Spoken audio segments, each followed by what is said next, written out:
all right. I was doing some videos for my meat business, and I guess maybe I should get a little bit more comfortable, and I hope the lighting's okay in here. So, talk about my racing career. I would not talk about the accident. This is more for, I'm going to say this is more, I guess, a rant, which I'm kind of getting famous for, but just, I don't know, just to get stuff off my chest about my father. If you're a father or had a father like this, or how we are as parents, how we do things differently. So I just wanted to explain how my racing career ended. And it wasn't actually by a crash. So if you're looking for the crash story, that's another video that's coming after this, but it's not why my career ended, and it's, people probably think it's nuts. So, early 90s, I was born 1975, so this was when I was 19, this is when I was 20 years old, so whatever that is. What was it, 1995? Was it that late? Anyway, my bodybuilding career, I decided to give it up. It was stupid, like everyone told me it was. I screwed up a lot of scholarships to Penn State and all that stuff. Bought a motorcycle for the street. And as I was young, I was a phenomenal, basically gifted at everything for athletics, you know what I mean? So, we'll just stick with the sports, like ATVs, snowmobiling, dirt biking. That was a little iffy, but ATVs, that's mainly what I did. The three-wheeler is phenomenal at. Always had a smaller, less displacement, like a little 200X, and I went out 250Rs, and I was always keeping up with them. Or when I was on a smaller one, I already had 125s. I was always on something smaller, so it made me a better rider because I had to work my ass off to keep up with them. So, but everything I did I was great at. So, never say so. Got a motorcycle, GSXR 600, so when they first came out, so whenever that was, we can backtrack to that. And I guess someone was watching it and parked in front of a police station, security at Valencia Community College. And I just got done polishing the frame, and then we realized that day, literally that morning, I was polishing the swing arm, to make it a chrome, like a chrome look is what you did back then. And somebody comes in, dude, your motorcycle was just stolen. I come out and it was stolen. And I had the lock on the back, but I just had to run in the class real quick and do it. So and they even said they saw someone jamming a key into it, boom. So everyone's like, hey, go up to this race shop. They'll be able to help you. It's race shop, that's what they do. Stole my, went up there, walked in, and there was an FCR 400, back-to-back racing, if I remember right. So this was a several-time national champion, but in CCS and wear. Little 400, I was like, I wanted a 600, but I'm like, it was a good deal. And the guy was big like me that raced it, because at the time I was over 200 pounds. And I said, what the hell? Let me start racing. So, immediately started starving myself to get down in the shape. Not in the shape, but just to drop, to get as skinny as possible. Went out the first time on the racetrack, not even set up properly, and just killed it. I don't think I came in first, but it was top three. Kept getting top three. So then I starved myself, basically just eating a banana for breakfast and like a few gallons of water a day. Got down to 155. At that time I had a smaller frame, but I was still 6 foot. Well, okay, 6 foot. All guys lie about size. And the wallet too. I always say my wife. So I was still big. Anybody who knows anything about racing, 6 foot's huge, 155's huge behind that windscreen. But I was always killing it. There's only one guy I actually had a hard time beating, or could beat, and I actually thought about something. Now here's point number one, or I don't know what you want to say, point number one. I thought about this when I did the video. I've done this video a few times, and more things keep coming up, so instead of editing, because I only do one takes, I realized, just to piss off my father, I would never, hardly ever come in first, even when I could have. I always started, okay. So when you went up to a racetrack, you could, what a lot of guys did, which was stupid, was well, I thought it was stupid how the CCS did, is you could just pay for the whole year up front, and basically first who pays gets first in the starting grid. So I always just went up and made sure to pay last, so I'd start dead last, so I could pass everybody. Not really for practice, just to be a dick, because I was really that good. I can brag, I was one of the best there ever was.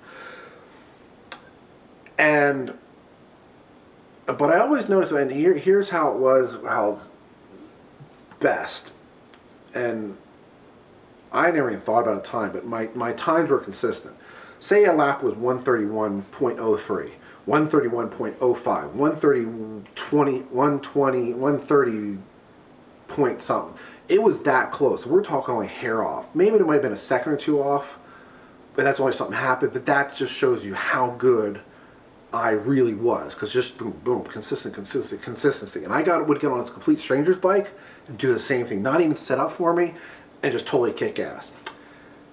So, but what I noticed on the other video is I really never did got first. I don't know, and I kind of thinking back on it, I think you know where we're going with this with my dad. I don't think he ever made, I think there was always that thing, you know, the whole thing, you're mind my language, you're a fucking pussy, you know, winners, what's the saying? Nobody remembers losers, they only remember winners, or, you know, nobody remembers second place, only first place, which is true. And I think he drilled that into me a lot. Not as bad as probably other people, but it was drilled into me a lot. And I think now I realize in the back of my head, I never got first, and I did a lot of things just to piss him off, which is really, really, really stupid on my part. Because it cost me a lot, probably cost me a lot of sponsorships, and a lot of things. But I remember, even when I was sleeping the other night, I think people were telling me, why are you doing better? Why aren't you doing first? There's a lot of opportunities, bam, bam, bam. And I'll never forget, my parents didn't go to one race in Road Atlanta, and it was a big, big thing. I don't know if it was national, like a national event, but there's a lot of big people there.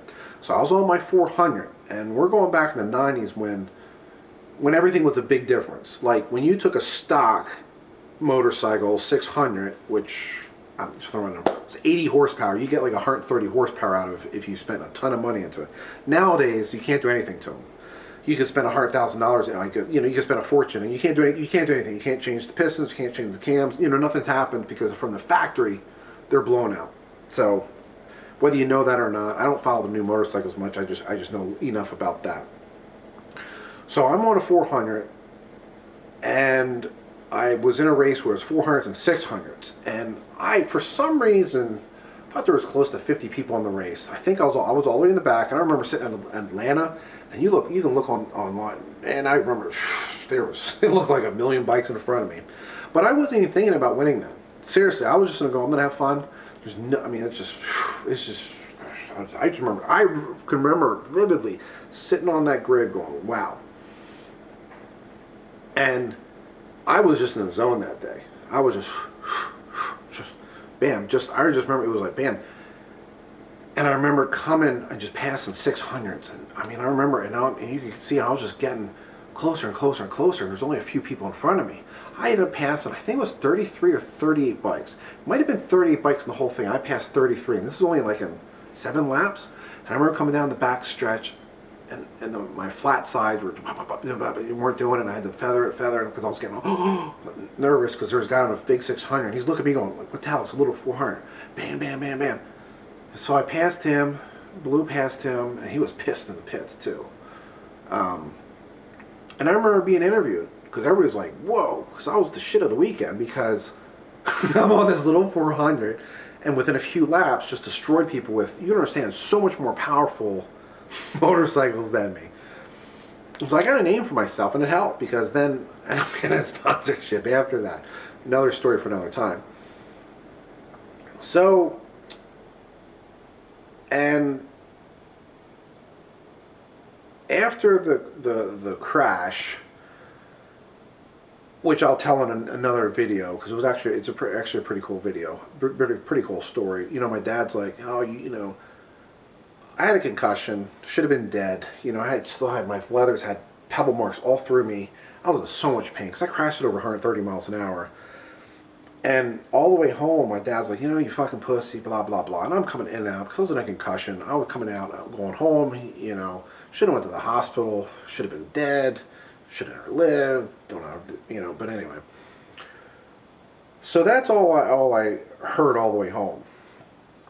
So, but to back that up, I raced for about 3 years. I had a sponsorship, and I was actually in talks with, which, man, this is really hard to talk about. I was actually in talks with Honda, not like Honda itself, but like the off team, to go to Europe and race. I'm not gonna say who it was.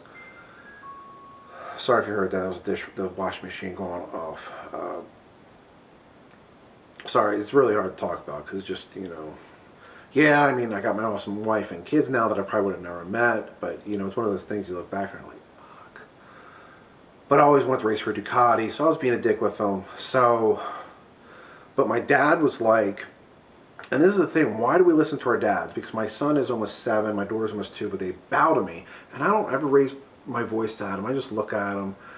I might snap my fingers, but I don't scream and yell at them. I don't beat them up. I don't throw shit. Not like most people are. I can't even say, well, we all grew up, because there's a lot of people who are still like that, especially with this stupid COVID-19. Poor kids are getting the shit beat out of them, raped and all that crap at home. So, but my dad said at the end of my thing, that's my 3rd year of racing, it's time to give it up. You're gonna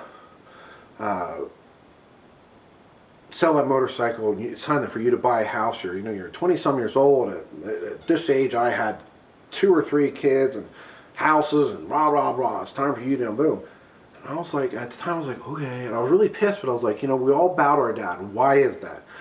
Basically, what we should have did, my mom and I should have said, fuck you, motherfucker, and throw his ass out. Because right after that, she got a divorce. It wasn't long after that, a year or two, she got divorced him anyway, which he's been wanting to divorce his whole life for 30-some years, so she finally divorced him.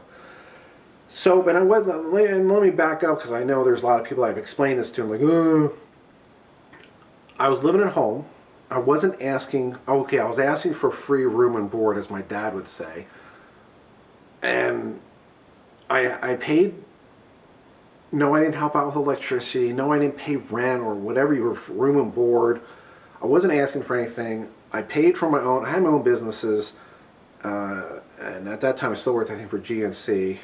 But I paid for my own car, paid for my own car insurance, my own thing, my own food, which was like a banana a day. So I wasn't asking for. All I was asking for is for again, free room and board, and he just got that macho thing in him and said, no, your racing career's over. And it really was stupid. It had nothing to do with me even going to Europe. I was just going to even just stay in the United States, because I had another sponsorship offer to go with the AMA and with actually more than one team, but mainly one team, just to just do the whole AMA circuit. And that's all I wanted. And like I said, I paid for my own racing stuff. Again, my parents didn't help out with anything. But my dad says, you're quitting it, you got to sell everything, and that was it. And then after that, it was all downhill. I was just, I guess, not really depressed or just pissed off. Cool. So my son's like taking Legos. Awesome, dude. What's that? Okay. I love kids. So, I've talked to him about it, and he's like, he's the dick about it. So that's the story, just to get off my chest, because I'm always fascinated by childhood trauma, because we all have it. Mine was minor compared to the average person's. And I actually went to therapy for this, and I actually had a therapist laugh at me, because they're like, this is your childhood trauma. Even my wife laughed at me, because my wife's childhood trauma was way worse than this. It was just no AC and no toys. It was just, like, what should I say, cheap. Our parents were real cheap. I was about to say that one word that was real bad. So again, I know a lot of people laugh, oh, that was your childhood trauma. At least I got to do it. My wife says, at least you got to race. You got to show your son how great you were, blah, blah, blah. But just get this off my chest. Maybe this could help somebody in the future with all my millions of views I'm going to get off this. So next I'll do the thing, but again, why do we listen to our parents so much?